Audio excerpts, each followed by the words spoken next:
Anyway, I'll tell you what. Life doesn't, you have no clue. It's just flying by, and all you really need to do is just try to throw out an arm and grab something and pull it back to you as you're just falling through all these decisions. Like, some of them you grab, some of them you pass up, and ultimately some is a life that hopefully you can be proud of and are happy with, because if you reach out and grab something that's totally not what you should have grabbed, it could fuck you.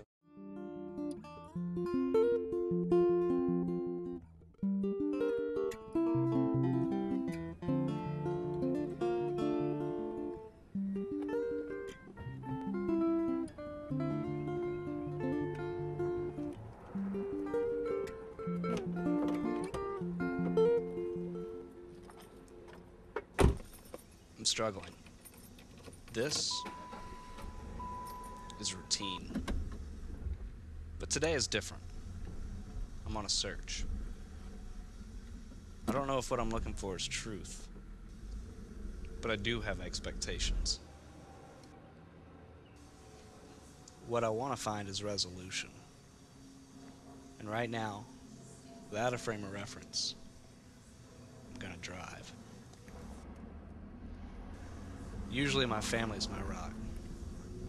Unfortunately, things haven't been so steady. They're not there for me the way they used to be. Things changed when my dad realized that he no longer loved my mom, and he left. I want to find out if anything else remains between me and him, besides 8 exits and a toll road I'll never use. If what we have is as real as it used to be. I need to talk to other individuals to find out from their experiences with love what is in store for me. Right now I'm here to find new insight, clarity. Can I be content with the path I tread? I hope to uncover that I am not alone in my journeys. Amy, I'm Zach, so Hi, Zach. Just to begin, a question about what you think love is and how do you define love? Whoa. I think it exists, which is step one. Sometimes I'm not so sure, especially after the fact, when you think you've been there, and then 3, 5, 7 years later, it's gone. Can you tell me about an experience when you were in love and who that person was? Oddly enough, her name was Amy also. Okay. And got an apartment, asked her to be my roommate, and we were roommates for 6 years, and ended up working at the same engineering company and all this, but she was not a lesbian. Okay. And I was just coming into my sexuality and being a lesbian. And so, long story short, it never went anywhere in that direction. Right. But we became most intimate friends. How did that affect you, not being able to attain that love? Well, I must be an optimist because I thought, it's gonna happen. It's gonna happen.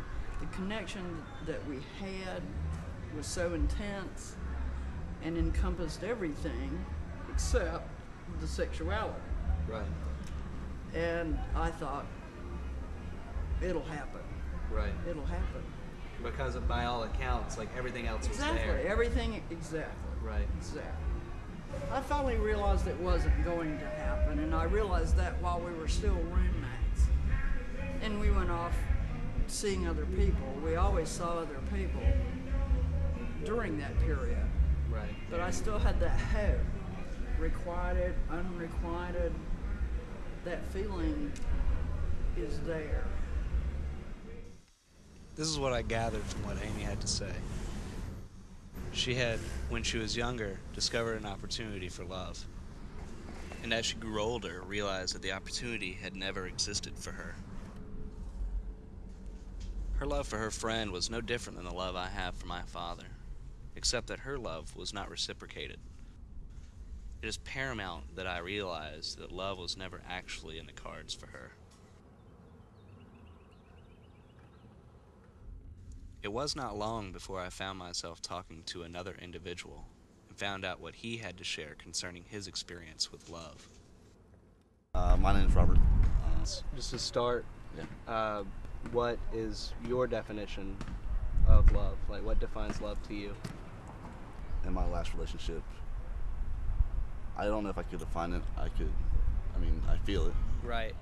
Like wanting to be with that person all day, all night, like 24/7 Yeah. is pretty much what being in love, falling in love is to me. That's what it is. How did you meet your love? I met Julie at some event with her dorms, and I known her for about a year. And beginning of this sophomore year, I started seeing her more often, like just around the campus. And Right. so we just started hanging out. I got lunch with her a couple times, and eventually it turned into more than friendship. Right. So you were seeing her steadily, and then what happened? She had mono the summer previous, and it looked like she was getting it again.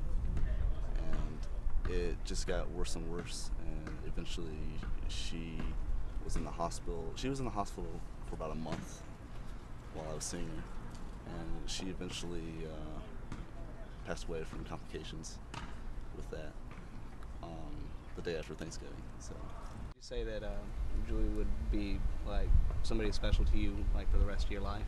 yeah, I'll never forget her. I mean, she was truly a blessing for me, and she's just like probably one of the most like genuine people I've ever met. Robert had love, and that's what he told me about. He told me about how special it was to him, and how real it was, and how permanent it seemed. Then, out of nowhere, it was stricken from him by forces completely out of his control. After digesting Robert's experience, I had something to consider. Whether or not my dad leaving was up to anyone in the first place. Maybe my dad was never supposed to be where he was, with my mother. His only indicator was time, and over time he concluded the opportunity he had seized was incomplete for him.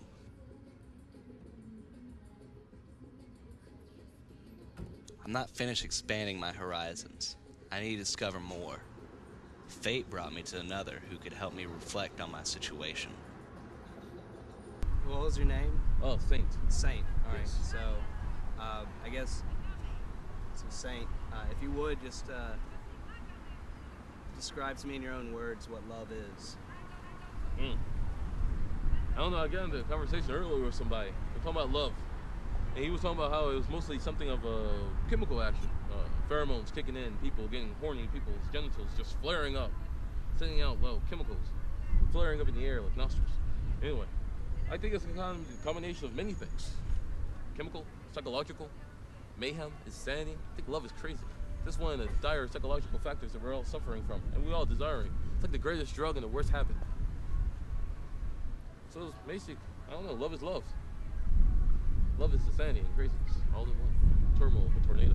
Well, have you ever been in love? Let's just say it's the most important relationship I ever had in my life, and it was the most tragic one in my entire life. Yes. What happened? I was 16. It was New York at the time. And at 16 in New York, when you're running away from something, you end up penning your home on any rooftop that seemed accessible at the time. Drinking heavily amounts of alcohol and liquors of all sorts of various names and brands and qualities of wines and whatnot. You're doing this, and you meet up with a person that basically changes your life, basically educates you in the weird aspects and the cracks of the world, the horrible things that could happen. And C2 is running away from something. Well, you develop a love, a infatuation, an attraction that neither of you can explain, but neither of you ever talked about. You just knew it existed, and too scared out of your godless mind to talk about it, no sort of anything else. You can't talk about it because you're too scared, and you never had these feelings before.